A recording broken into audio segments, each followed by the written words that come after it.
The snow fell in thick, silent curtains outside the kitchen window, each flake catching the glow of Christmas lights strung haphazardly across our neighbor's fence. I pressed my swollen fingers against the cold glass, watching my breath fog the surface. Inside, the apartment smelled of pine from the cheap artificial tree David had bought 3 years ago, its plastic branches sagging under the weight of ornaments I'd collected since we were newlyweds.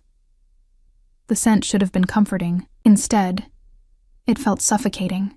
My back ached with that deep, relentless throb that had become my constant companion these past few weeks. 8 months pregnant, and I could barely remember what it felt like to sleep through the night, to bend over without grunting, to exist without this heavy, precious weight pressing against my ribs. I placed both hands on my belly, feeling the baby shift beneath my touch. A foot, maybe, or an elbow. My daughter. Our daughter.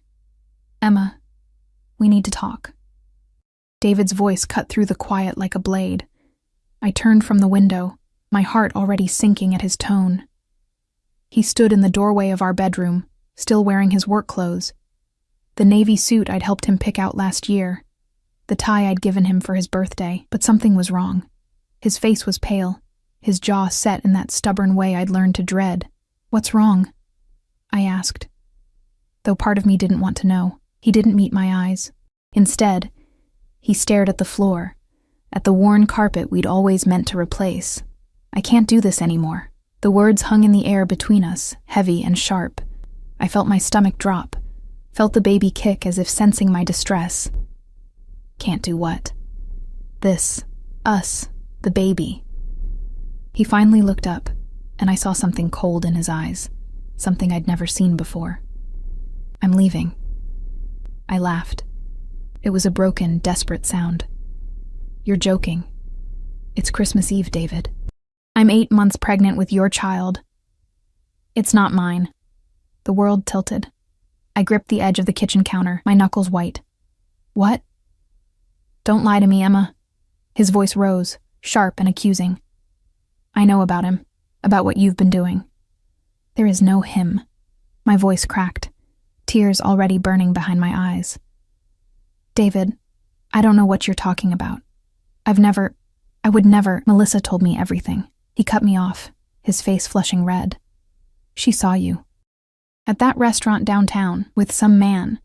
She said you looked intimate." Melissa. His co-worker. The woman who'd always looked at me with barely concealed contempt at office parties, who touched David's arm too long when she laughed at his jokes. When? When did she supposedly see this? 3 months ago, at Carmichael's. My mind raced. Carmichael's. I'd been there once, 3 months ago, for a job interview. I'd been serving coffee at a diner for 2 years, barely making enough to cover groceries, and a friend had set me up with an interview for a hostess position at the upscale restaurant. The manager had been a middle-aged man named Roberto, who'd spoken kindly to me, who'd offered me water when I'd felt dizzy from standing too long. The interview had lasted 20 minutes. I hadn't gotten the job. "That was a job interview," I said, my voice shaking. Roberto Garcia, the floor manager. "I can show you the emails. I don't want to see your lies." David moved past me, heading toward the bedroom. "I want you out." "Out?" I followed him, my hand protectively cradling my belly. "David, please, just listen to me." He emerged with a duffel bag, the one we'd used for our honeymoon 4 years ago. He started stuffing clothes into it. My clothes, maternity jeans, stretched-out sweaters, the soft cotton nightgowns I wore because nothing else fit anymore. "I've already talked to a lawyer. You'll be hearing from him after the holidays." "You can't do this." Panic clawed at my throat. Where am I supposed to go? It's snowing. It's Christmas Eve. I'm pregnant. You should have thought about that before you cheated on me. He zipped the bag closed with vicious finality and thrust it at me. "Get out, Emma. This is my home, too. My name is on the lease. Your name isn't on anything." His smile was cruel. I made sure of that. "Now get out before I call the police and tell them you're trespassing." I stared at him, at this man I'd loved, this man I'd married in a small ceremony at City Hall because we couldn't afford anything bigger, this man whose child was growing inside me, and I saw a stranger. My hands trembled as I took the bag. You're making a mistake. The only mistake I made was trusting you. The cold hit me like a physical blow the moment I stepped outside.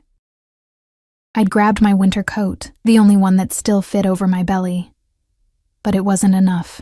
The wind cut through the fabric, and snow immediately began gathering in my hair, melting against my scalp. I stood on the sidewalk outside our apartment building, watching the Christmas lights blur through my tears, and realized I had nowhere to go.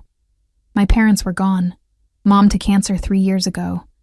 Dad to a heart attack 6 months after. I had no siblings.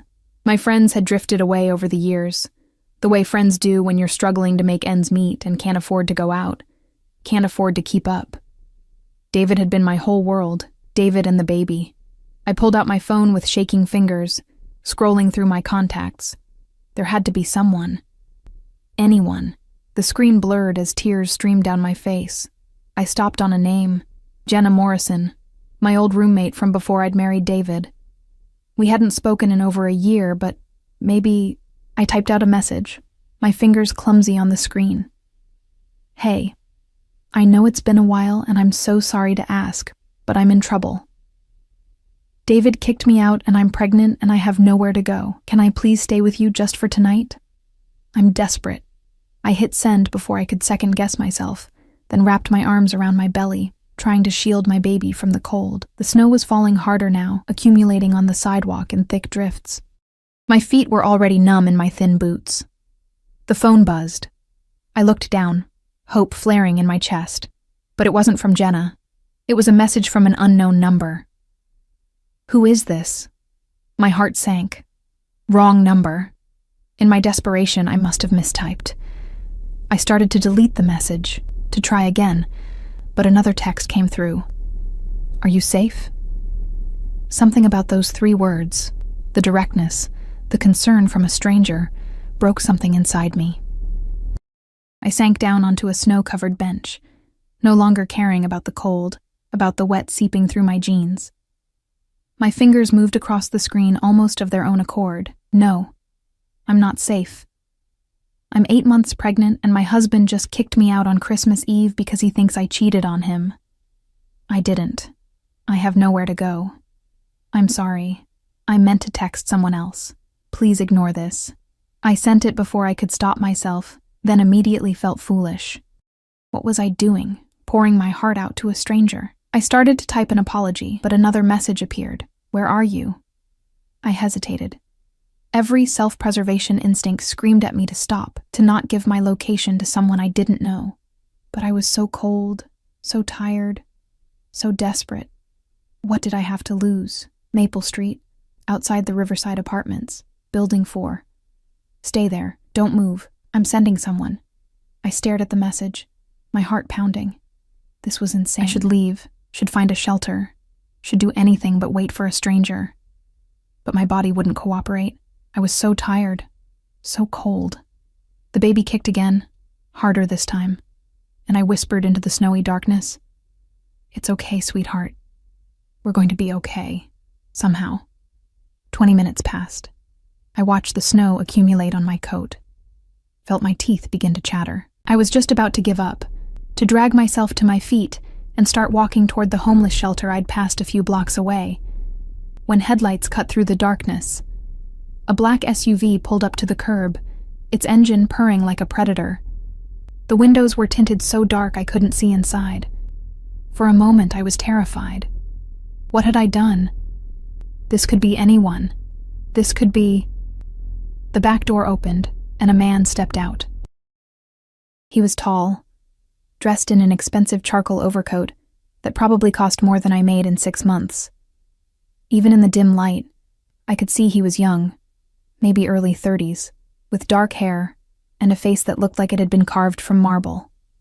But it was his eyes that caught me, dark, assessing, missing nothing. They swept over me, my tear-stained face, my swollen belly, my pathetic duffel bag, and something flickered in their depths. Anger, maybe, or something harder to name. He didn't smile. He simply extended a gloved hand. "Come with me." I should have been afraid. Everything about him screamed danger. From the cold authority in his voice to the way the driver, a massive man who looked like he could break me in half, watched from the front seat. But I was beyond fear.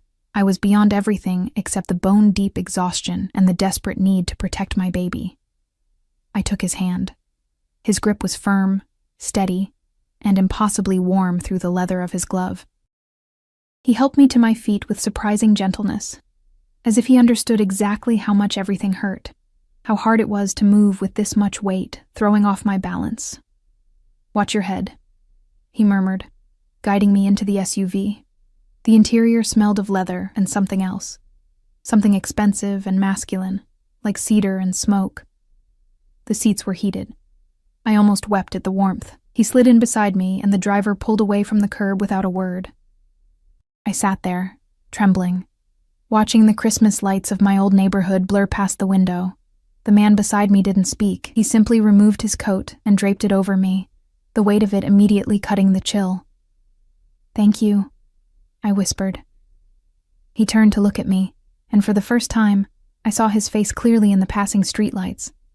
Beautiful, cold, dangerous. "What's your name?" "Emma. Emma Thornton." "Emma." He said it slowly, as if testing how it felt. "I'm going to ask you a question, and I need you to answer honestly. Did your husband hurt you?"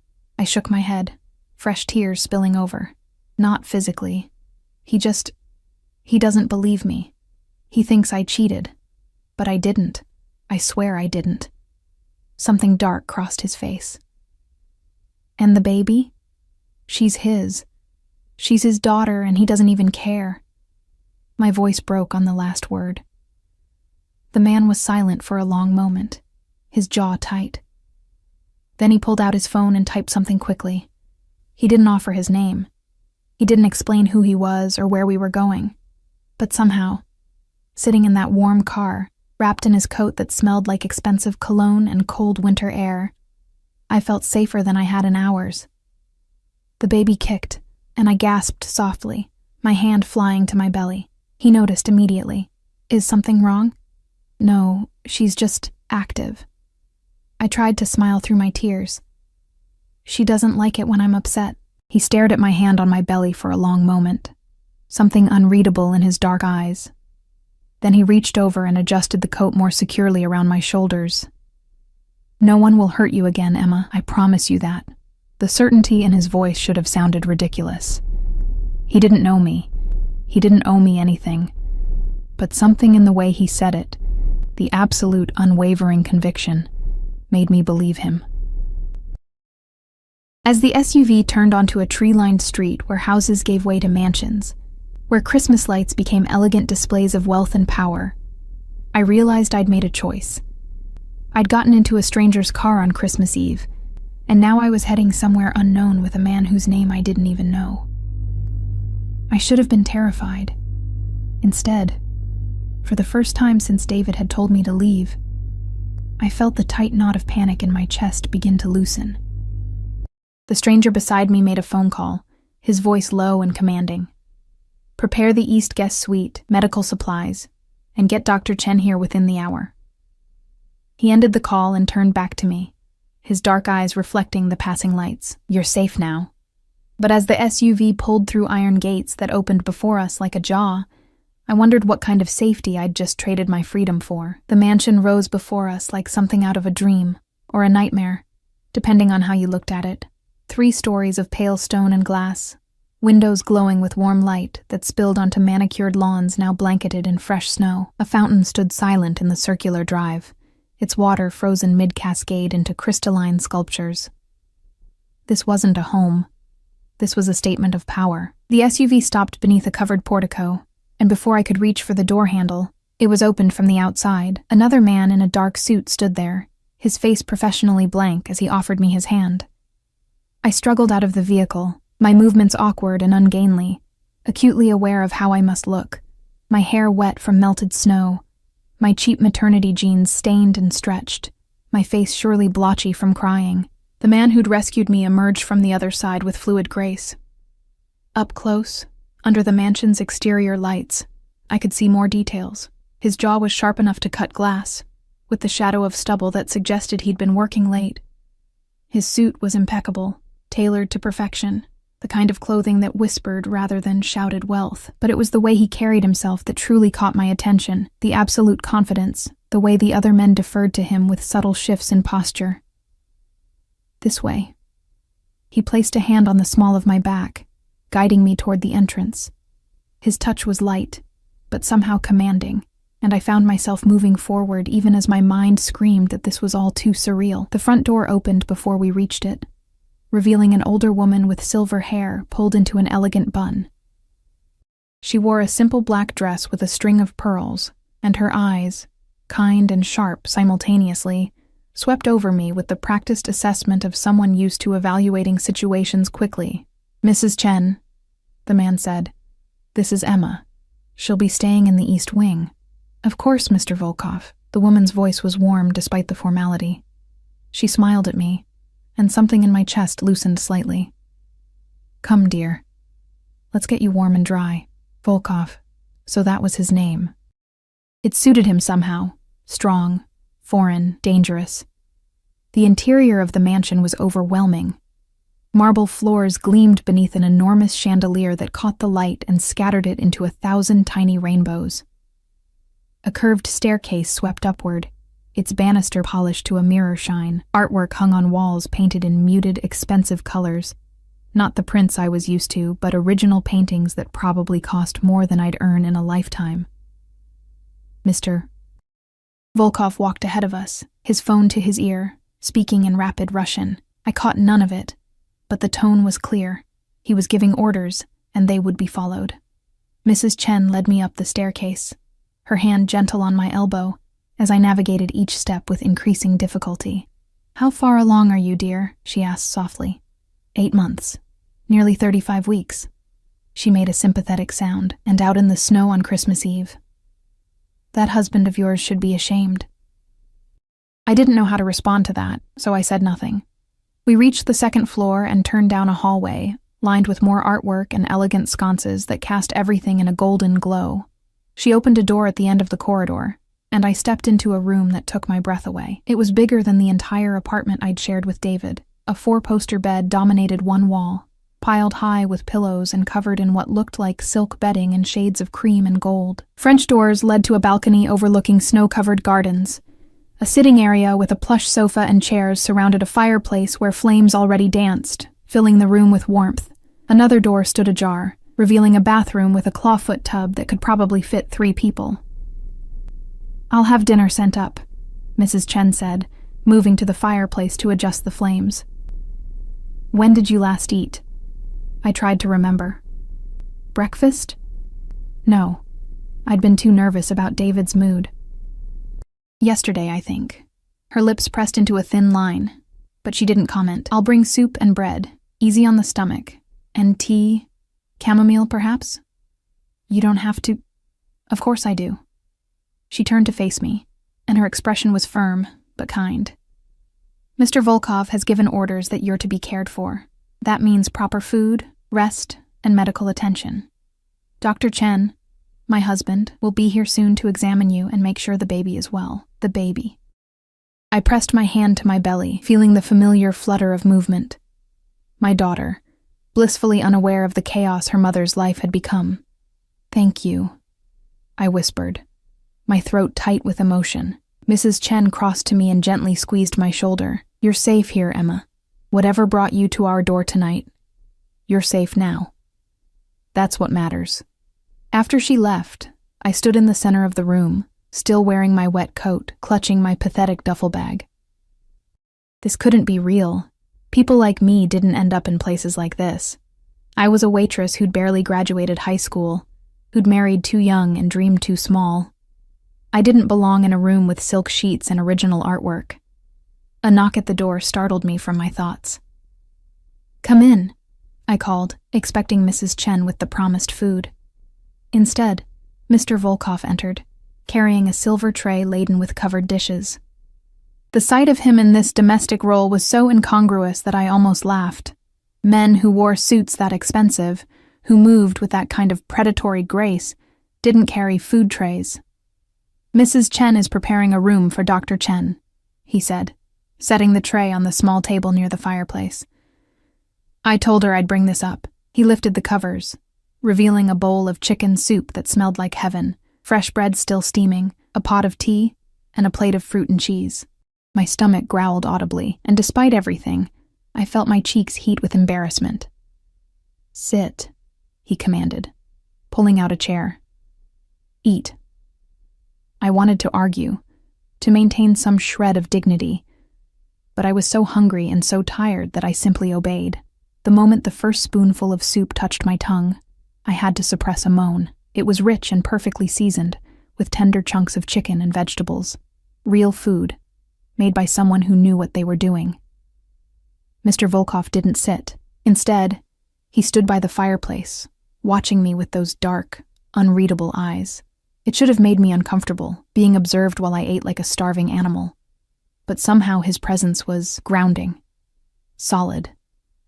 "Why are you doing this?" I asked between bites, unable to contain the question any longer. "Doing what?" "This. All of this." I gestured around the room. "You don't know me. I could be anyone. I could be lying about everything." He was silent for a long moment, and I watched the firelight play across his features, highlighting the sharp angles of his face. "Are you lying?" "No." The word came out fierce, definitive. "Everything I told you is true. David is my husband. This is his baby.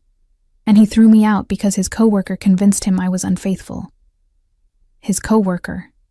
Something dangerous flickered in Mr. Volkov's eyes. "The one who claimed to see you at Carmichael's." I nodded, tearing off a piece of bread. "Melissa Crawford. She's wanted David since the day she met him. I always knew it, but I trusted him. I laughed bitterly. I thought our marriage meant something. "Tell me about this interview, at Carmichael's." So I did. I told him about the endless months of trying to make ends meet on my waitress salary while David's construction job barely covered rent.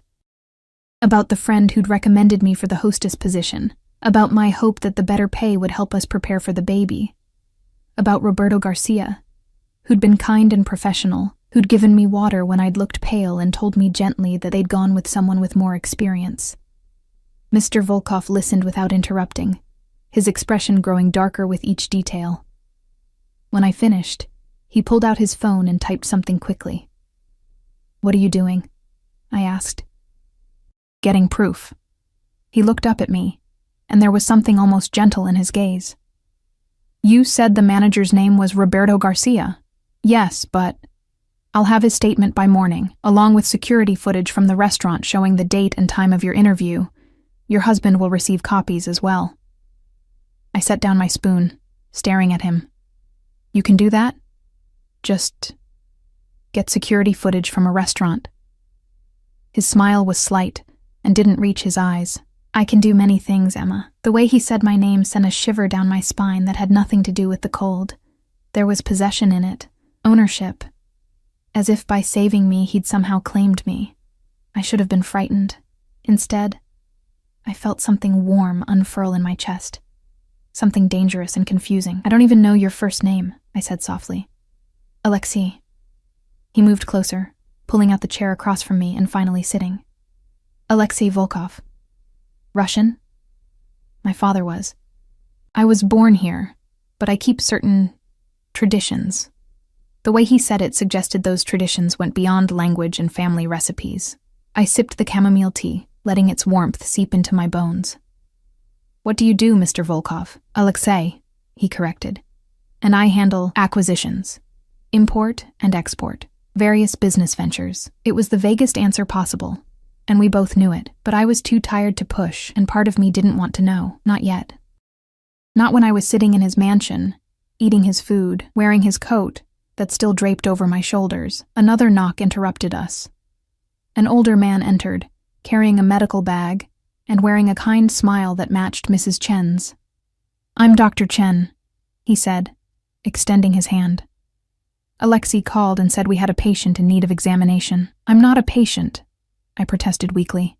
"I'm fine. The baby's fine." "Humor me," Dr. Chen said gently. "I promise I'll be quick. Just want to make sure everything is as it should be after your ordeal tonight." Alexei stood.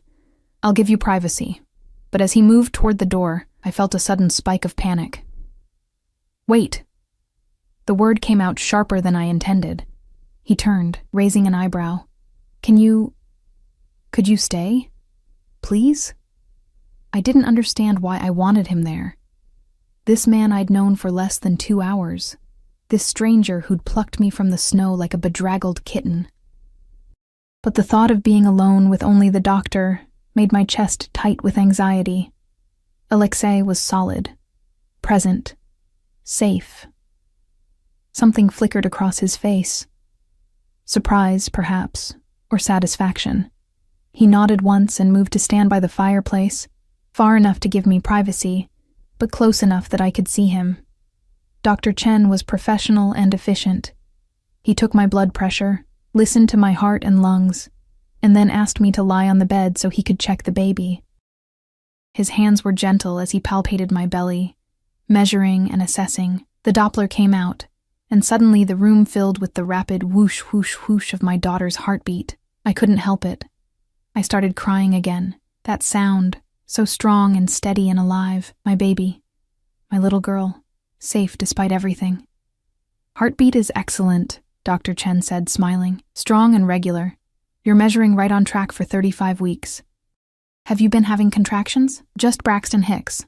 Nothing regular. Any bleeding? Fluid leakage? No.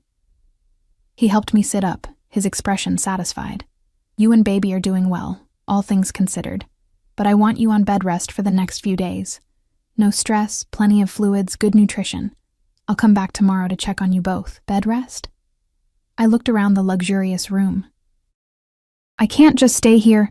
You can and you will, Alexei interrupted, his tone brooking no argument. You have nowhere else to go, and you're not in any condition to be looking for alternatives. Dr. Chen packed his equipment, then placed a gentle hand on my shoulder. Listen to him, my dear. You've been through a trauma tonight. Your body needs rest to protect that baby. A few days here won't hurt. After he left, I sat on the edge of the bed, overwhelmed by everything. The silence stretched between us, broken only by the crackling of the fire. Alexei remained by the fireplace, his dark eyes never leaving my face. I should let you rest, he finally said, but he didn't move toward the door. Alexei, my voice came out small. Why did you really help me? You could have just sent someone to take me to a hotel or a shelter. Why bring me here? He crossed the room with slow, deliberate steps, stopping just close enough that I had to tilt my head back to meet his eyes. Up close, I could see flecks of gold in the dark brown, could smell that cedar and smoke scent that seemed to cling to him. He reached out, and I held my breath as his fingers gently brushed a strand of damp hair from my face. Because, he said softly, his accent thickening slightly with emotion, no one should be alone on Christmas Eve. Especially not someone carrying a child. His hand moved to hover over my belly, not quite touching. And because when I got your message, something in your words. He paused, seeming to search for the right explanation. I know what it's like to be discarded by those who should protect you. The vulnerability in that admission shocked me. This man, who commanded rooms with his presence, who had people jumping to fulfill his orders, had been hurt, abandoned. Thank you, I whispered. For everything. His hand finally settled on my belly, large and warm and impossibly gentle. The baby kicked, and his eyes widened slightly. For just a moment, the dangerous mask slipped, and I saw something raw and wondering in his expression. Then it was gone, and he stepped back, professional distance reasserting itself. Sleep, Emma. Tomorrow we'll deal with your husband and get you the proof you need. He was at the door when I called out one more time. Alexei? That number I texted. Whose was it? He turned, and his smile was sharp enough to cut. Mine, and it's not one I give out lightly. He paused, his eyes holding mine. You were meant to find me tonight, Emma. I don't believe in accidents.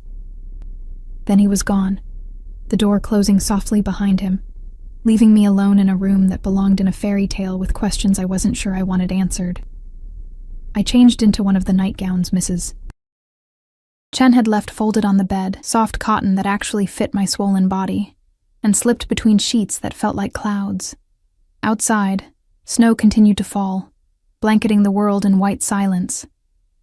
I placed my hands on my belly, feeling my daughter move beneath my palms.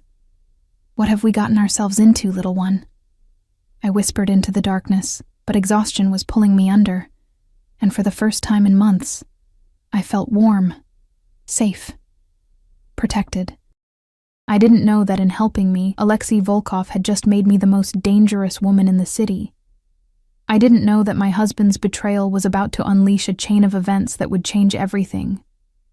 All I knew was that when I closed my eyes, I saw dark eyes filled with an intensity that both terrified and thrilled me, and that maybe, just maybe, being found by a stranger on Christmas Eve was the best thing that had ever happened to me. I woke to sunlight streaming through gauzy curtains and the soft clink of china. For a disoriented moment, I thought I was back in the apartment with David. That everything had been a nightmare. Then I felt the silk sheets beneath my fingers, saw the elegant room bathed in morning light, and remembered. Mrs. Chen stood by the small table near the window, arranging breakfast on a tray. She looked up when I stirred, her smile warm. "Good morning, dear. How did you sleep?" "Better than I have in months," I admitted, struggling to sit up. My back protested, but less than usual. The mattress had been perfectly supportive, cradling my pregnant body in a way my old lumpy bed never had. "Excellent. Dr. Chen will be pleased." She helped me arrange pillows behind my back, then set the tray across my lap. Fresh fruit, yogurt with honey, buttered toast, and what looked like a vegetable omelet. "Eat slowly. Your stomach needs to adjust after yesterday." I picked up the fork, suddenly shy. Is Alexei awake?" Something flickered in her eyes, amusement, perhaps, or understanding. "He's been awake since 5. He's in his office handling business." She poured tea from a delicate pot. "He asked me to tell you that the information you needed arrived an hour ago." My heart leaped. "Information?" "From the restaurant, Carmichael's." She handed me an envelope that had been tucked beside the tray. "Everything you need to prove your innocence." My hands shook as I opened it. Inside were printed emails, time-stamped security camera stills, and a notarized statement from Roberto Garcia confirming my interview date, time, and duration. The photographs showed me clearly, sitting across from Roberto at a corner table, looking nervous and hopeful, my hands folded over my barely visible pregnancy bump. The timestamp read 3 months ago, exactly when Melissa claimed to have seen me being intimate with another man. There was nothing intimate about it, just a pregnant woman desperately trying to get a better job. "How did he get all this so fast?" I whispered. Mrs. Chen's smile was enigmatic. "Mr. Volkov is very good at getting what he wants, and what he wanted was to help you." I ate slowly, mechanically, my mind spinning. With this evidence, I could prove to David that Melissa had lied. I could make him see the truth. Maybe he'd realize his mistake, apologize, take me back. But even as I thought it, something cold settled in my stomach. Did I want him to take me back? The man who'd thrown his 8 months pregnant wife out into the snow on Christmas Eve without even listening to her side? The man who'd trusted a coworker over his own wife? A knock at the door interrupted my thoughts. Mrs. Chen opened it, and my breath caught.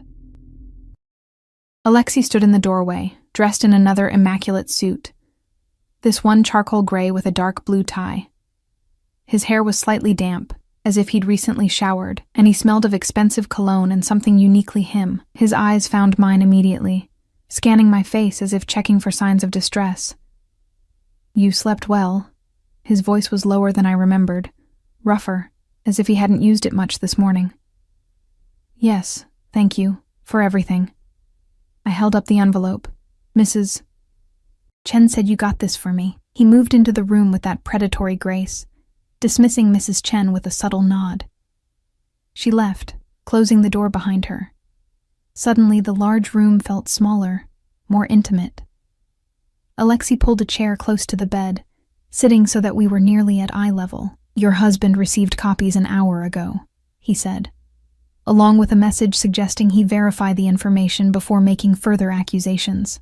He probably won't even look at it. When David makes up his mind about something, he'll look. The certainty in Alexei's voice was absolute. I made sure of it. I didn't ask how. I was learning that Alexei operated in ways I couldn't begin to understand. What do I do now? That depends. What do you want to do? I set down my fork, my appetite suddenly gone. I want my husband to know the truth. I want him to apologize. My voice broke. I want my life back. Alexei was quiet for a long moment, his dark eyes studying me with an intensity that made my skin prickle. And if he doesn't apologize? If he refuses to believe the evidence? The question hung in the air between us, heavy with implications I wasn't ready to examine. I don't know, I whispered. He reached out and gently took my hand. His palm was warm, slightly calloused, and the touch sent electricity racing up my arm. You have options, Emma. You don't have to go back to a man who doesn't deserve you. I'm pregnant with his child. I have no money, no job, no family. What options do I have? You have me. The words were simple, but the weight behind them was enormous. I looked up at him, searching his face for meaning. I don't understand. Stay here. Let me take care of you and the baby. You need rest, proper nutrition, medical care. I can provide all of that. His thumb stroked across my knuckles, the gesture almost absent-minded. After the baby comes, we'll figure out the rest. You're offering to let a stranger live in your house and have a baby here? I couldn't keep the disbelief from my voice. Why would you do that? His jaw tightened. I have my reasons. That's not an answer. It's the only one I can give you right now. He stood abruptly, releasing my hand, and I felt the loss of his touch like a physical thing. Think about it. In the meantime, you should rest. Dr. Chen will be here this afternoon. He was at the door when my phone buzzed on the nightstand.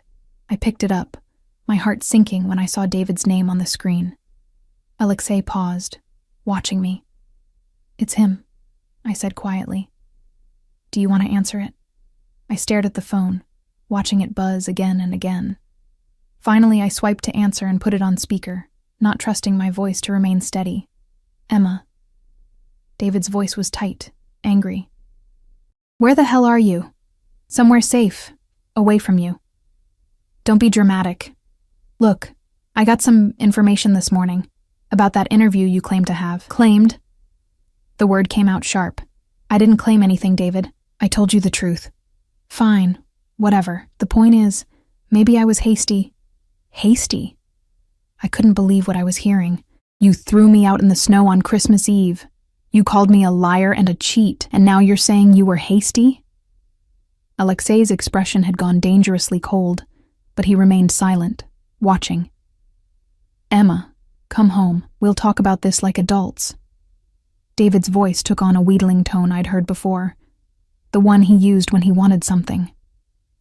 I'm willing to forgive you for... Forgive me? I was shaking now, fury overriding fear. I didn't do anything wrong. You're the one who needs to be asking for forgiveness. Look, I said I'm sorry, okay? What more do you want? I made a mistake.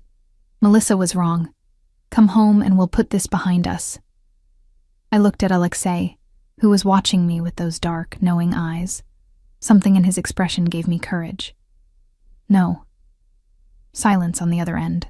Then, what do you mean, no? I mean no, David. I'm not coming home. Not yet. Maybe not ever. Where are you going to go? Ridiculous. Who's going to take care of you? You need me, Emma. No, I said softly. I really don't. Not anymore. I hung up before he could respond, my hands trembling. The phone immediately started ringing again. I silenced it and set it face down on the nightstand. Good, Alexei said, his voice carrying a note of approval that warmed me more than it should have. He doesn't deserve you. I don't know what I'm going to do. I pressed my hands to my face, feeling tears threaten again. I can't go back to him, but I can't stay here forever either. This isn't my life. This isn't my world. Alexei crossed back to the bed and crouched down so we were eye level. He gently pulled my hands from my face, holding them between his own. Listen to me, Emma. You are stronger than you think. You survived being thrown out in the cold. You protected your daughter, and you just stood up to a man who tried to break you. That takes courage. I don't feel courageous. I feel terrified. Good. Fear means you're still fighting. He squeezed my hands gently. Stay here until the baby comes. That gives you 5 weeks to heal, to rest, to plan. After she's born, we'll figure out next steps. Legal separation, divorce, custody arrangements, whatever you need. Why are you being so kind to me? I searched his face, looking for ulterior motives, for the catch that must be hiding somewhere. You don't even know me. Something flickered in his eyes. Pain, maybe, or memory. My mother was pregnant when my father threw her out. I was 5 years old. We had nowhere to go, no one to help us. She gave birth in a clinic that barely had running water. His voice was soft, but edged with old anger. I swore then that if I ever had the power to help someone in her position, I would. So yes, Emma, I do know you. Better than you think. The revelation stole my breath. I saw him differently now. Not just the powerful, dangerous man in the expensive suit, but a little boy who'd watched his mother suffer, who'd grown up determined to protect those who couldn't protect themselves. I'm sorry, I whispered. That must have been terrible. It made me who I am. He stood, his mask of control sliding back into place. Rest now. Mrs. Chen will bring lunch later. And Emma? He paused at the door. Your husband will call again, probably many times. You don't have to answer. But if you choose to, remember, you hold all the power now, not him. After he left, I lay back against the pillows, my mind whirling. Through the window, I could see the snow-covered grounds stretching toward a line of trees in the distance. Somewhere beyond those trees was my old life. The cramped apartment, the struggling marriage, the constant worry about money. Here, in this room with its silk sheets and fireplace and endless comfort, I could almost forget that life existed. Almost. The day passed in a strange, dreamlike haze. Dr. Chen came and pronounced both me and the baby healthy. Mrs. Chen brought meals that were better than anything I'd eaten in years. I showered in the enormous bathroom, using soaps that smelled of lavender and vanilla, letting hot water soothe muscles I hadn't realized were so tight. But always, in the back of my mind, I was aware of Alexei somewhere in the house. I heard his voice occasionally, speaking Russian on the phone, giving orders to staff, conducting the mysterious business that required him to be awake at 5 a.m. And each time I heard him, something in my chest tightened with a feeling I didn't want to name. Evening came, bringing with it a soft knock on my door. I expected Mrs. Chen with dinner, but instead, Alexei entered carrying a large box wrapped in silver paper. What's this? I asked, eyeing the package suspiciously. It's Christmas. He set the box on the bed. You should have a gift. Alexei, you've already given me so much. Open it.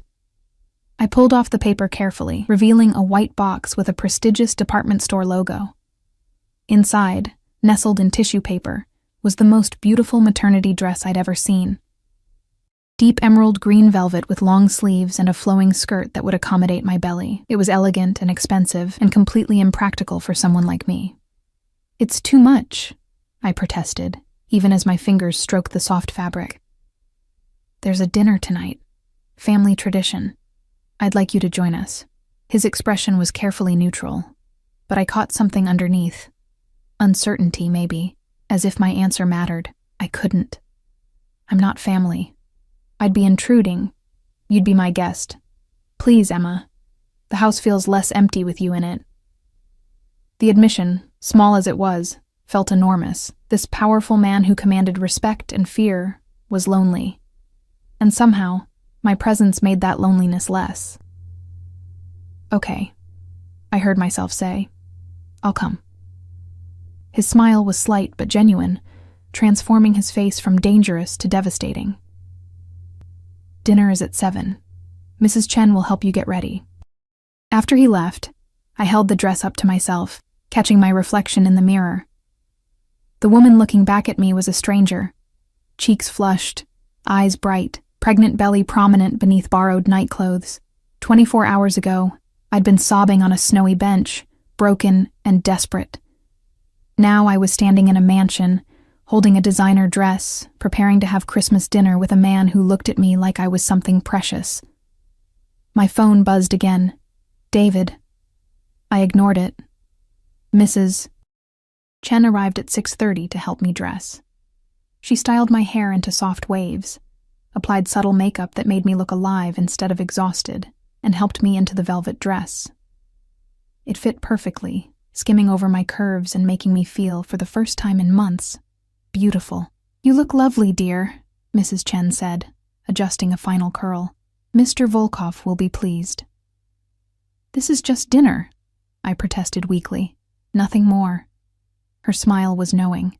"Of course, dear. Just dinner." At 7 o'clock precisely, there was a knock on my door. I opened it to find Alexei standing there in a different suit, this one black with a crisp white shirt open at the collar. His eyes swept over me, and something heated flickered in their depths. "Beautiful," he murmured, offering his arm. "Shall we?" I took his arm, feeling the solid muscle beneath the expensive fabric, and let him lead me down the hallway. My heart pounded with nervousness and something else. Anticipation, maybe, or the thrill of stepping into a world I didn't belong to. We descended the grand staircase, and I could hear voices from below. Russian mixed with English, laughter and conversation. At the bottom, Alexei paused. Most of these people work for me in various capacities. They're loyal, trustworthy, and they know better than to ask questions. His hand covered mine where it rested on his arm. "You're safe here, Emma. I promise." Then we turned the corner into a formal dining room, and I stepped into Alexei Volkov's world completely. The dining room was magnificent, a long table set with crystal and china that caught the light from an enormous chandelier overhead. Perhaps 20 people were gathered, some seated, others standing near a bar where a server poured drinks. Conversation stopped mid-sentence as we entered, all eyes turning toward us. I felt exposed, vulnerable, acutely aware of my swollen belly and second-hand shoes beneath the beautiful dress.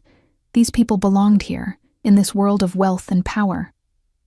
I was an intruder, a charity case Alexei had picked up off the street. But then Alexei's hand settled on the small of my back, warm and possessive, and he addressed the room with casual authority. "Everyone, this is Emma. She'll be staying with us for a while. I expect you to treat her with the same respect you show me." The message was clear. She's under my protection. Touch her, and answer to me. A woman in her 60s approached first, elegant in a navy dress with her gray hair swept up. Her eyes were sharp, but not unkind as they assessed me. "I'm Katerina Volkova, Alexei's aunt. Welcome, dear." She took my hand in both of hers, her grip firm. "Any friend of my nephew's is family here." Others followed. Victor, head of security, a bear of a man with kind eyes, Dmitri, Alexei's second-in-command, younger and sharper, who watched me with undisguised curiosity, Elena, who managed the household staff, and more whose names blurred together in my nervousness. Alexei guided me to a seat beside his at the head of the table. As everyone settled into their places, servers appeared with the first course, a delicate soup that smelled of mushrooms and cream. The conversation resumed in a mixture of English and Russian, punctuated by laughter and the clink of silverware. I tried to eat, hyper-aware of Alexei beside me. He engaged in conversation with his guests, but I noticed his attention kept drifting back to me, making sure my water glass was full, that I had everything I needed, that no one made me uncomfortable. "So, Emma," Katerina said from across the table, her accent thick but her English perfect. "How did you meet my nephew?" The room quieted slightly, everyone suddenly interested in my answer. I felt my cheeks heat. "I texted him by accident, on Christmas Eve." Katerina's eyebrows rose. "By accident?" "I was trying to reach a friend. I had the wrong number." I glanced at Alexei, who was watching me with those dark eyes. I was in trouble, and he helped me. "What kind of trouble?" Dmitri asked, his tone casual but his eyes sharp.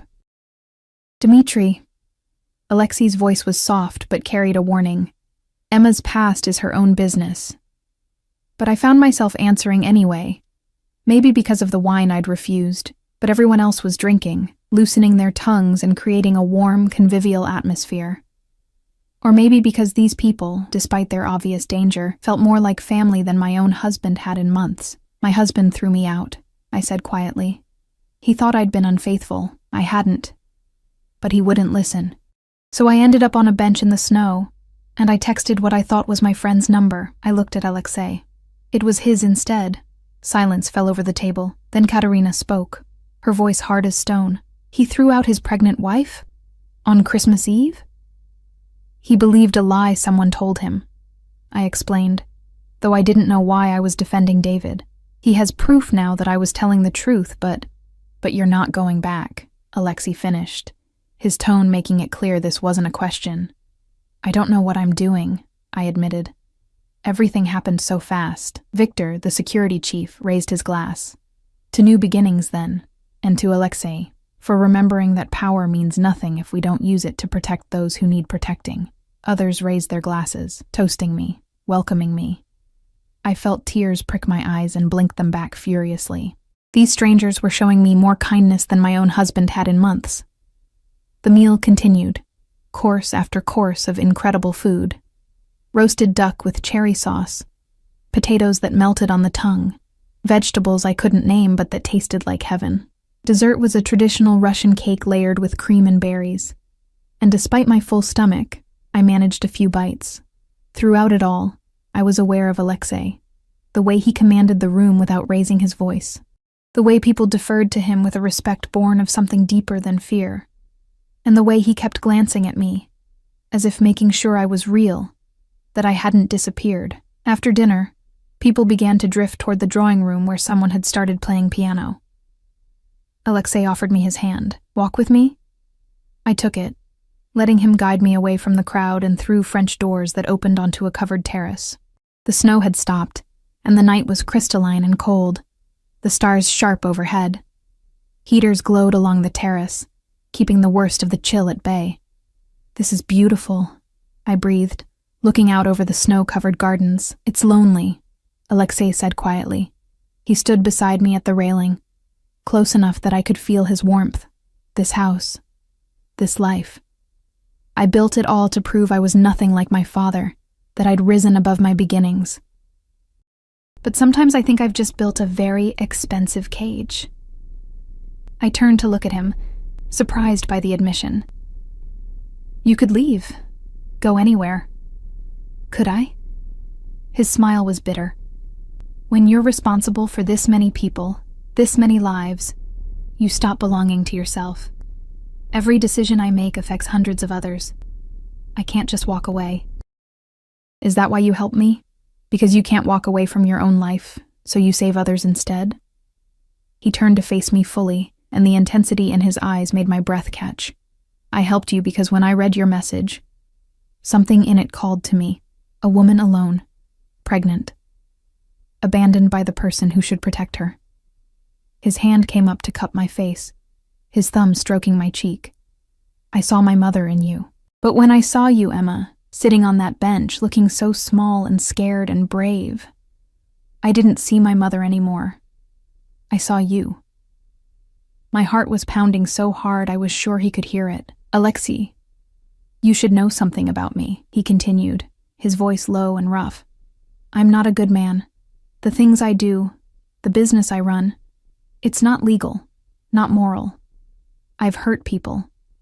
I've done things that would make you run from this house and never look back. Are you trying to scare me? I'm trying to be honest with you, because in a few weeks, you'll have a baby, and you'll need to make decisions about your future. And if you choose to stay here to let me help you, you need to know what that means. What does it mean? I whispered. His other hand came up, framing my face between his palms. It means you'll be under my protection. It means anyone who tries to hurt you will answer to me. It means... He stopped, seeming to struggle with the words. It means I won't be able to let you go easily. The admission hung between us, heavy with implication. He was warning me, giving me a chance to run while I still could. But standing there in the cold night air, his hands warm on my face, his dark eyes boring into mine, I didn't want to run. I'm not afraid of you, I said, and was surprised to realize it was true. You should be. But his thumbs stroked my cheeks tenderly, contradicting his words. I'm already too invested in you, Emma. In you and your daughter. And when I'm invested in something, I don't let go. Before I could respond, my phone buzzed in the small purse Mrs. Chen had provided. I pulled it out. my stomach sinking when I saw David's name. Not a call this time, but a text. We need to talk, face to face, tomorrow. There are things you don't understand. Alexei read it over my shoulder, and I felt him tense. What things could you possibly not understand? He accused you falsely, threw you out, and now he wants to manipulate you into coming back. Maybe he's right. Maybe there are things I don't know. No. Alexei's voice was hard. You don't owe him anything, Emma. Not your time, not your explanations, not your presence. He's still my husband, and he's the father of my baby. Biologically, yes, but being a father is more than genetics. It's showing up, protecting, providing. Has he done any of that? I couldn't answer, because we both knew he hadn't. Alexei took the phone from my hands and typed a response before I could stop him. Emma will meet you tomorrow at 2 p.m. at Carmichael's restaurant. She won't be alone. If you have something to say it then. Alexei, you can't just... I can. And I did. He handed the phone back. You need closure, I understand that. But you're not meeting him alone, and you're not meeting him somewhere private where he can pressure you. Public place. My people nearby. Clear boundaries. Your people? Victor will drive you. Dmitri will be at a nearby table. You'll be safe. I don't need bodyguards to meet my husband. Yes, he said firmly. You do. Because I don't trust him not to hurt you again. Maybe not physically, but emotionally. Absolutely. His hand slid down to my shoulders. Let me protect you, Emma. It's what I'm good at.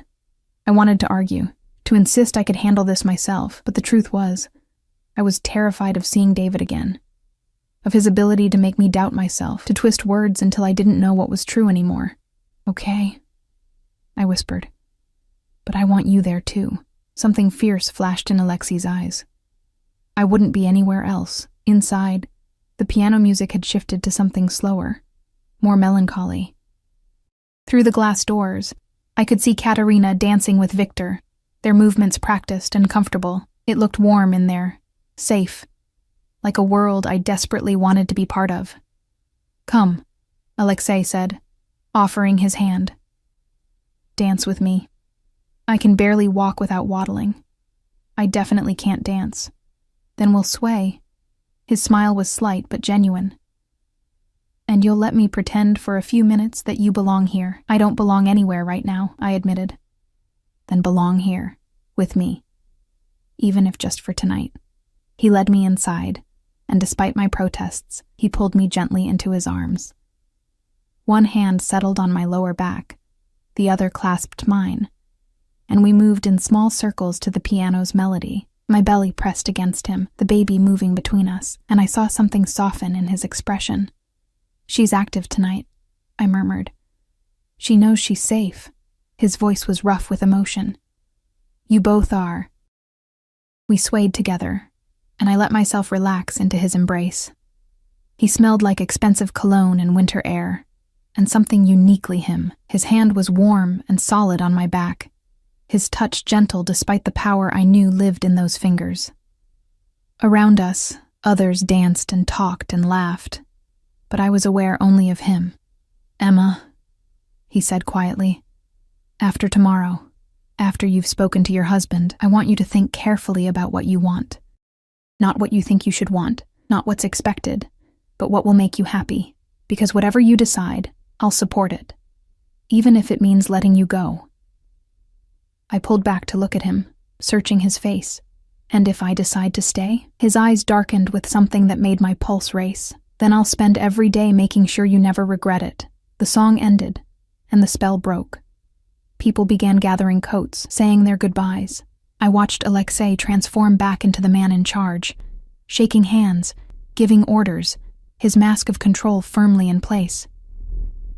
But when he looked at me, I saw beneath it to the man who'd admitted his loneliness, who'd danced with a pregnant stranger, who'd promised to protect me from everything, including my own doubts.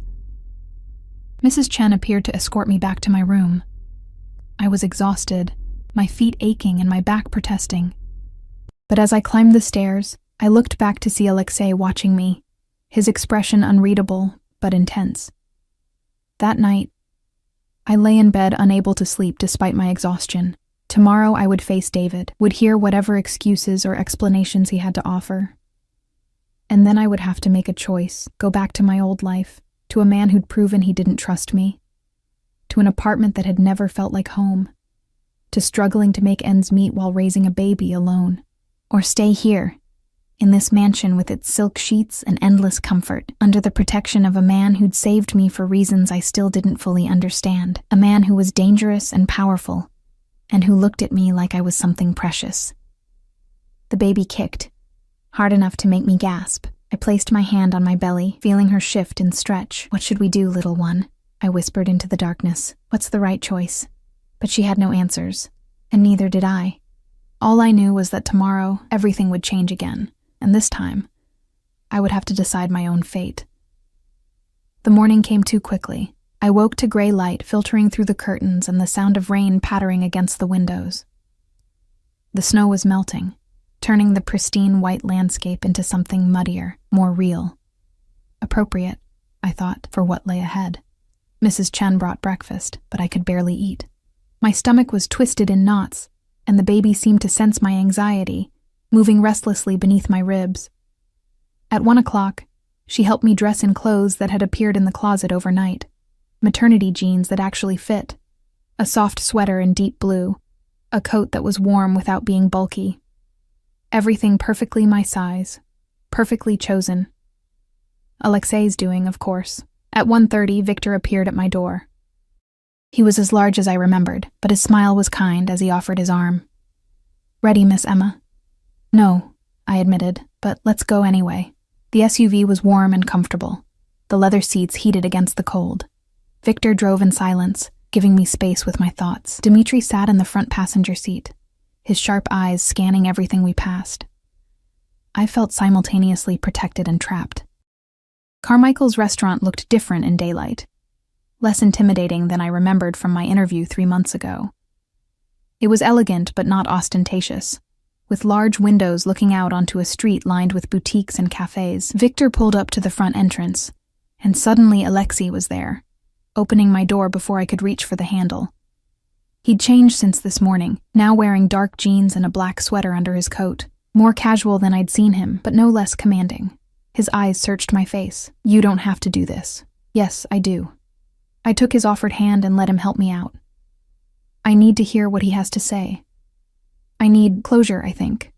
He nodded but didn't release my hand. "Victor will be at the bar, Dimitri at a table near the back. I'll be right beside you. If at any point you want to leave, just say the word. Alexei, you don't need to sit with me. David will. I don't care what David thinks." His voice was hard. "You're under my protection. That means I stay close." Inside, the restaurant was quiet. Too early for the dinner rush, but past the lunch crowd. A hostess led us to a corner booth where we could see the entire room. Alexei slid in beside me, close enough that his thigh pressed against mine, his arm draped casually across the back of the booth behind my shoulders. To anyone watching, we looked like a couple. The thought sent a confusing flutter through my chest. At precisely 2 o'clock, David walked in. I barely recognized him. He looked haggard, his face unshaven, his clothes rumpled as if he'd slept in them. His eyes found me immediately, then moved to Alexei, and I saw his expression harden. He approached our table slowly, his hands shoved in his pockets. "Emma." His voice was tight. "Who's this?" "A friend," I said, proud that my voice didn't shake. "You said you wanted to talk, so talk." David's eyes never left Alexei, who stared back with the kind of cold, predatory focus that made me understand why people feared him. Finally, David slid into the booth across from us, his jaw clenched. "I didn't expect you to bring company. I didn't expect to be thrown out in the snow," I countered. "Yet, here we are." He flinched. "Emma, look, I know I messed up. I got that evidence you sent, and I believe you now. About the interview. About Melissa lying. How generous of you." "Don't be like that. I'm trying to apologize." He ran a hand through his hair, making it stand up in greasy spikes. Melissa admitted she lied. She said she was jealous, that she wanted to break us up so she could… Well, it doesn't matter now. Point is, I know the truth. And it only took you kicking out your pregnant wife to figure it out. Beside me, I felt Alexei tense, his fingers tightening slightly on my shoulder. I panicked, okay? I thought you'd cheated and I just reacted. David's eyes finally met mine, and I saw something desperate in them. But I'm asking you to come home now. We can fix this. We can be a family. Can we? I asked softly. Because I'm not sure we ever were, David. Not really. What's that supposed to mean? It means I've been thinking, a lot, about our marriage, about how we got here. I took a breath, feeling Alexei's solid presence beside me like an anchor. When was the last time you asked how I was feeling? About the pregnancy? About anything? David's face flushed. I work long hours to provide for us. You work long hours to avoid coming home. And when you are home, you're on your phone or watching TV or complaining about how tired you are. I've been growing our daughter alone, David. You haven't been to a single doctor's appointment. You don't know what position she's in, or that she kicks hardest when I eat chocolate, or that I've been having back pain so bad I can barely sleep. You never told me. I tried, but you never listened. You never saw me. My voice broke, but I pushed on. And the first time something went wrong, the first time you had a chance to prove you trusted me, you chose to believe a woman you barely know over your own wife. Silence fell over the table. David stared at me, his face pale. I said, I'm sorry. What more do you want? I want to know why I should come back. Give me one good reason why I should believe things will be different. He opened his mouth, closed it, opened it again. Because I'm your husband. Because that's my baby you're carrying. Because we made vows. Vows you broke the moment you threw me out. I felt tears burn behind my eyes, but refused to let them fall. Not here. Not for him. I've been staying somewhere safe. Somewhere I'm cared for and protected. For the first time in months, I'm not worried about money or food or whether I matter to anyone. And you want me to give that up to come back to an apartment where I was invisible? Wait. David's eyes narrowed, flicking between me and Alexei. Where exactly have you been staying? That's none of your business. The hell it isn't. You're my wife, Emma. I have a right to know where you've been sleeping, who you've been with. His gaze landed on Alexei with sudden understanding. Oh my God. You've been with him, haven't you? This guy? What is this? Some kind of revenge? Alexei spoke for the first time, his voice quiet and deadly. Watch your tone when you speak to her. Who the hell are you? David demanded. Some rich guy she found to take care of her? Is this what you do, Emma? Jump from one man to another? That's enough. I cut him off, my voice sharp as a blade. You don't get to do this. You don't get to accuse me of anything not after what you did. Then tell me the truth. Are you sleeping with him? I felt Alexei tense beside me. Felt the danger radiating off him like heat, but I placed my hand on his thigh, a silent plea for patience, and answered David myself. No. Not that it's any of your business, but Alexei has been nothing but respectful and kind. He gave me a place to stay when I had nowhere to go. He made sure I was warm and fed and safe. He got me medical care and proof of my innocence, and never once asked for anything in return. I leaned forward, holding David's gaze. He's been more of a partner to me in 3 days than you've been in 3 years. David's face went from red to white. You can't be serious. You're going to leave me for some stranger? I'm not leaving you for anyone. I'm leaving you because of you, because you proved that when things get hard you won't stand by me, because you value your pride and ego more than you value your family. I took a shuddering breath. I deserve better than that. Our daughter deserves better than that. Emma, please. His voice cracked, and I saw tears in his eyes. I love you. I know I screwed up, but I love you. Don't throw away our marriage over one mistake. For a moment, just a moment, I wavered. This was the man I'd married, the man I'd promised to love for better or worse. Maybe I was giving up too easily. Maybe I should try harder. Then I felt the baby kick, hard and insistent, and I remembered. Remembered sitting alone in doctors' offices. Remembered crying myself to sleep while David snored beside me, oblivious. Remembered the cold look in his eyes when he'd told me to leave. "I'm not throwing away our marriage," I said quietly. "You already did that. I'm just accepting it. So that's it? You're choosing him over me? I'm choosing me. For once, I'm choosing myself and my daughter." I slid out of the booth, Alexei rising smoothly beside me. "You'll hear from a lawyer about custody arrangements. We can be civil about this, or we can make it ugly. Your choice." "You're making a huge mistake," David said, his voice bitter. "You think this guy actually cares about you? Men like him don't date women like you. You're just a charity case to him, something to make him feel good about himself. Once the novelty wears off, he'll kick you out just like I did." I felt Alexei move, felt the violence coiled in him ready to spring, but I tightened my grip on his arm and faced David one last time. "Maybe you're right. Maybe this won't last, but at least I'll know I tried for something better, instead of settling for someone who made me feel worthless." I turned to leave, then paused. "Oh, and David, when the baby comes, I'll let you know. You can decide then if you want to be her father, or just the man who donated DNA. Either way, we'll be fine without you." I walked out of the restaurant with my head high, Alexei's hand firm on my back, Victor and Dmitri falling into step around us like a protective wall. I didn't look back. I didn't need to. In the SUV, the tears finally came. Great, heaving sobs that shook my whole body.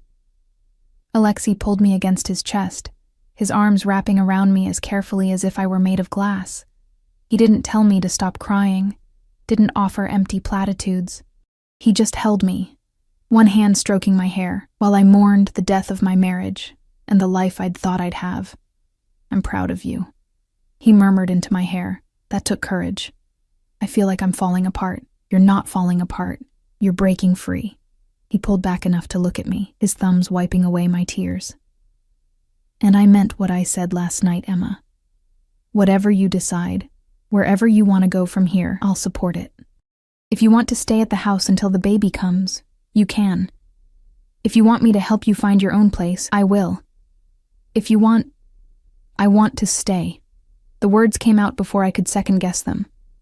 "With you. If that's still okay." Something blazed in his dark eyes. Triumph, possession, relief, all mixed together. "More than okay. I don't know what this is between us," I admitted. "I don't know if it's just gratitude or proximity or something more. But I know I feel safer with you than I ever did with David. I know my daughter moves differently when you're near, like she knows you're someone who'll protect her. And I know that even though I should be terrified of you, of this world you live in, I'm not. You should be terrified," he said, echoing his words from the night before. "I told you, I'm not a good man. Maybe not. But you're good to me. That's what matters."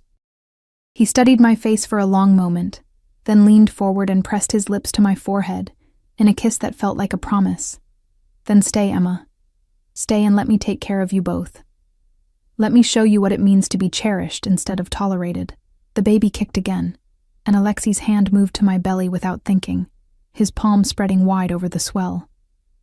She kicked directly into his hand, and his expression transformed. Wonder mixing with something fierce and protective. "She knows you," I whispered.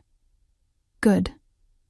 His voice was rough, "because I'm going to be here for every moment she needs me. Doctor's appointments, midnight feedings, first steps, first words, all of it. Alexei, you don't have to. I want to." He lifted his eyes to mine, and what I saw there stole my breath. Not just attraction or duty, but something deeper. Something that looked dangerously like love. "I want to be there. For both of you. If you'll let me." I should have said no. Should have protected my heart, kept my distance, remembered that I barely knew this man. But sitting there in his arms, his hand on my belly, his eyes promising things I'd never thought I could have, I couldn't bring myself to refuse. "Okay," I breathed. "Yes, I want that too." He kissed me then, properly this time.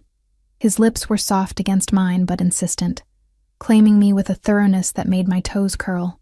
His hand cupped the back of my head, angling me exactly where he wanted me, and I melted into him, returning the kiss with equal fervor. It was promise and possession, tenderness and heat, everything I'd been missing, and everything I'd never known I wanted. When we finally broke apart, both breathing hard, he rested his forehead against mine. "You're mine now, Emma. Mine to protect, mine to care for. Say you understand." "I understand," I whispered, and felt the truth of it settle into my bones. The weeks that followed were the happiest of my life. Alexei was true to his word. He accompanied me to every doctor's appointment, his hand in mine as we watched our daughter on ultrasound screens. I caught him calling her our daughter, and didn't correct him. He was there more than David had ever been. He had a nursery prepared, decorated in soft creams and golds, with a crib that probably cost more than my first car. Mrs. Chen taught me Russian lullabies. Victor showed me photos of his own grandchildren and promised to spoil my daughter just as much. Dmitri, surprisingly, turned out to be an expert in baby-proofing and spent an afternoon making sure every corner of the house was safe. I learned about Alexei's business in pieces, enough to understand it wasn't entirely legal, that he operated in gray areas that sometimes turned dark. But I also saw how he cared for the people who worked for him, how he was fair even when he was ruthless, how he kept his word without fail, and I learned about the man himself, how he woke at dawn to swim laps in the indoor pool, how he read constantly, Russian literature mostly, but also business journals and history books, how he had a scar on his left shoulder from a knife fight when he was 19, how he was terrified of failing the people who depended on him, how he'd been alone for so long that having me in his space was both thrilling and unsettling, how he looked at me like I was the answer to a question he'd been asking his whole life. 3 weeks after the confrontation with David, my water broke at 2 a.m. Alexei was awake instantly, calm and efficient as he called Dr. Chen and helped me into the car. Victor drove us to the private hospital where a suite was already prepared, and Alexei stayed by my side through every contraction, every moment of pain. 14 hours later, our daughter was born. She came into the world screaming, pink and perfect, and absolutely furious at being evicted from her warm home. The nurse placed her in my arms, and I sobbed as I looked at her tiny face, her shock of dark hair, her perfect fingers that wrapped around mine with surprising strength. "She's beautiful," Alexei whispered, his voice thick with emotion. He sat beside me on the bed, one arm around my shoulders, staring at the baby with wonder. "Perfect. Just like her mother. Do you want to hold her?" I asked. His hands trembled slightly as he took her, cradling her against his chest with such tenderness that fresh tears spilled down my cheeks. She quieted immediately, her dark eyes, so like his, blinking up at him.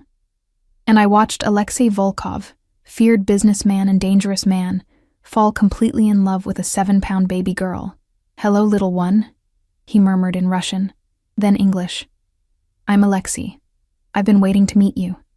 She made a small sound, her fist finding its way to her mouth. He laughed, the sound full of delight, and looked at me with eyes that held everything: love, gratitude, promise. "What should we name her?" I asked. We'd discussed names but never decided on one. Now, watching them together, a name came to me fully formed: Katya, after your aunt. His expression softened. "You want to name her after Katerina?" "She's part of this family now. We both are." I reached out and stroked Katya's cheek, soft as silk. "And she should have a name that reflects where she belongs." "Katya Volkov," he said, testing it. Then he looked at me, his gaze intense. "Not Thornton. Volkov. I want her to have my name. Alexei, I know we're not married. I know this is fast, unconventional, probably crazy, but I want to claim her as mine, Emma. Legally, officially, I want to adopt her, if you'll let me. I want to be her father in every way that matters." My heart felt too big for my chest. "What about David? He signed away his parental rights 2 days ago, in exchange for you not pursuing child support or involving him in any way." Alexei's expression was carefully neutral, but I caught the edge of satisfaction. I may have had my lawyers make the process very easy for him. I should have been upset that he'd handled this without telling me, but looking at him holding Katya, at the love written plainly on his face, I couldn't find it in myself to care. "Yes," I whispered. "Yes, you can adopt her. You can be her father." He kissed me then, carefully, mindful of the baby between us. "And you, Emma? Will you marry me?" I pulled back, staring at him. "What? Marry me? Not today, not until you're ready. But someday. Say you'll be my wife, that we can be a real family, that I can spend the rest of my life showing you what it means to be loved the way you deserve." It was too fast, too crazy, too much. It was also everything I'd ever wanted. "Yes," I said, laughing and crying at the same time. "Yes, I'll marry you." Katya chose that moment to start fussing, and we both laughed, the moment breaking into something warm and domestic. Alexei handed her back to me, and I began to nurse her, marveling at how natural it felt. "How right. I love you," Alexei said quietly, his hand covering mine where it cradled Katya's head. "I didn't think I could, didn't think I knew how, but you taught me. Both of you." "I love you too," I admitted. "It's terrifying and wonderful and completely insane. The best things usually are." 6 months later, on a perfect summer day, I married Alexei Volkov in the gardens of his mansion. Katya was there, held by Katerina, wearing a tiny white dress and looking angelic for approximately 5 minutes before she spit up on Victor's expensive suit. Dr. and Mrs. Chen served as witnesses. Dmitri gave a toast in Russian that made everyone laugh and made Alexei blush. And I stood beside the man who'd saved me on the worst night of my life and promised to love him for all the best nights to come. I never saw David again. I heard through mutual acquaintances that he'd married Melissa a year later, and they'd moved to another state.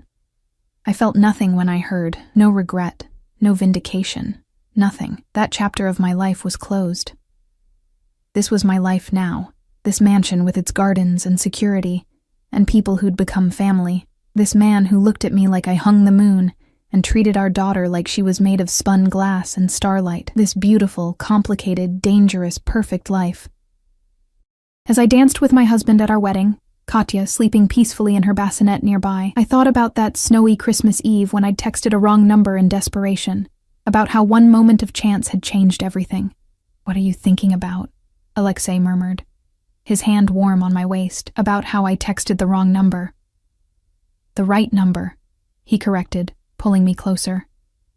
"The only number that mattered. The only number that mattered," I agreed. And as the music swelled and the sun set over our new life together, I finally understood what it meant to be home. Not a place, a person. And I'd found mine in the most unexpected way possible.